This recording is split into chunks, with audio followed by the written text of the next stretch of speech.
और 10 के छोटे बच्चों, सेकेंडरी के बच्चे तो जानते ही नहीं है किसी को, तो कोई बात नहीं है।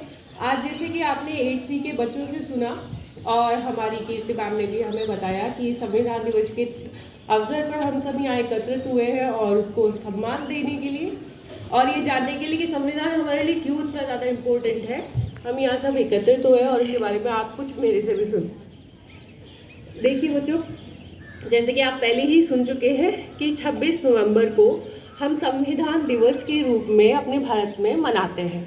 सबसे पहले इसी बारे में बात कर लेते हैं कि इसको संविधान दिवस के रूप में मनाने की आवश्यकता कब पड़ी और किसने इसको पहचाना। 2015 में हमारे देश में बहुत सारी मिनिस्ट्री है, जैसे कि तो एक मिनिस्ट्री का नाम है सोशल जस्टिस एंड एम्पावरमेंट। उन्होंने तय किया और सरकार के एक निर्णय को हम लोगों के सामने रखा।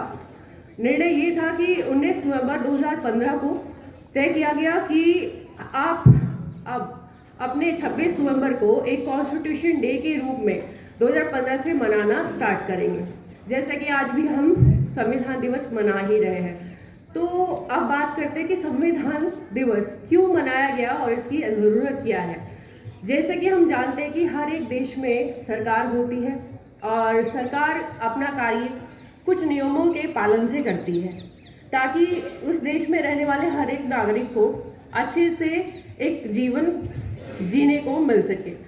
अब संविधान हमारे पास भी है, लेकिन हमारा जो पूरा इतिहास है, हम जानते हैं कि हम कई देशों के द्वारा या कई शासकों के द्वारा गुलाम भी बनाए जा चुके थे। तो आज़ादी हमारे लिए एक बहुत बड़ा त्यौहार था।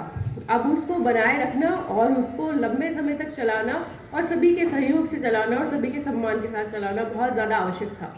उसके लिए हमारे देश ने 1946 में तय किया कि हम अपने देश का संविधान बनाएंगे, जिसमें जो हमारे देश के नागरिकों की इच्छाएं हैं कि वो किस प्रकार का देश चाहते हैं, ऐसा कोई संविधान तैयार किया जाए। सबसे पहले एक व्यक्ति का नाम मैं आपको बताती हूँ। उनका नाम था M.N. रॉय। उन्होंने एक प्रस्ताव रखा कि हम एक संविधान सभा बनाएंगे, मतलब कुछ लोगों को इकट्ठा करके तैयार किया जाएगा कि एक असेंबली तैयार कर ली जाएगी और वो लोग तय करेंगे कि किस प्रकार का कानून हमारे देश में बनाया जाए। तो संविधान सभा का निर्णय आने के बाद चुनाव हुए, चुनाव अप्रत्यक्ष रूप से हुए और हमारे देश में एक संविधान सभा का निर्माण हुआ, जिसमें टोटल मेंबर्स थे 389। पूरे देश से 389 सदस्यों को चुना गया और संविधान सभा में नियुक्त कर लिया गया। अब आप देखिए कि 389 लोग जो कि उस समय के ब्रिटिश भारत से चुन करके आते हैं, विभिन्न विचारों के लोग थे, विभिन्न धर्मों से थे और अलग अलग प्रकार के उनके आइडियाज़ भी थे। तो इस तरह से उन लोगों ने हमारे देश के संविधान को लिखना स्टार्ट किया। ऑफिशियली कुछ डेट्स हमें पता होनी चाहिए कि हमारे देश का जो संविधान है, जिसकी वजह से हम एक लोकतांत्रिक देश कहलाते हैं और दुनिया का एक सफल लोकतांत्रिक देश कहलाते हैं, तो उसकी स्टार्टिंग किस तरह से हुई, कुछ डेट्स के द्वारा मैं आपको अवगत करा देती हूँ। जैसे कि 9 नवंबर 1946 का समय था। उस दिन संविधान सभा को ऑफिशियली स्टार्ट किया जाता है कि आज से संविधान सभा अपना कार्य करना स्टार्ट करेंगी और वहाँ पर एक अस्थायी रूप से अध्यक्ष को नियुक्त किया जाता है। नाम था उनका डॉक्टर सच्चिदानंद सिन्हा। उन्हें सिर्फ अगले 2 दिन के लिए ही अस्थायी सदस्य बनाया गया है, इनके अध्यक्ष बनाया गया, जिसे आप प्रेसिडेंट भी कह सकते हैं।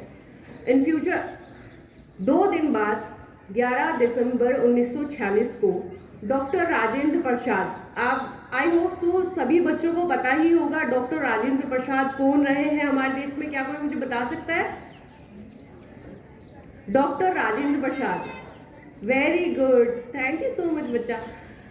फर्स्ट प्रेसिडेंट, हमारे देश के फर्स्ट प्रेसिडेंट का नाम था डॉक्टर राजेंद्र प्रसाद। तो डॉक्टर राजेंद्र प्रसाद 11 दिसंबर 1946 को हमारे संविधान सभा के ऑफिशियल अध्यक्ष चुन लिए जाते हैं और उनकी अध्यक्षता में ये सारी संविधान सभा बैठती है। और अगले लगभग 3 साल, जैसे कि आप जानते हैं कि संविधान को लिखने में पूरा 2 साल 18 महीने 11 दिन, यानी कि सिर्फ 12 दिन की कमी थी। 12 दिन की कुछ कमी रह जाती है और 3 साल होने ही को थे। 3 साल में लगभग हमारा संविधान लिखा गया और ये फाइनली लिख करके 26 नवंबर 1949 को कंप्लीट हो जाता है और इसी दिन हम अपने संविधान को अडॉप्ट करते हैं। हम कह रहे हैं अडॉप्ट करते हैं, है ना। हमने इसको जैसे गोद लेना बोलते हैं ना, अडॉप्ट किया है। तो अडॉप्ट किया है और इसी दिन को याद रखने के लिए हमने इस दिन को संविधान दिवस के तौर पर मनाना स्टार्ट किया। अडॉप्शन इसलिए थोड़ा सा और प्रकाश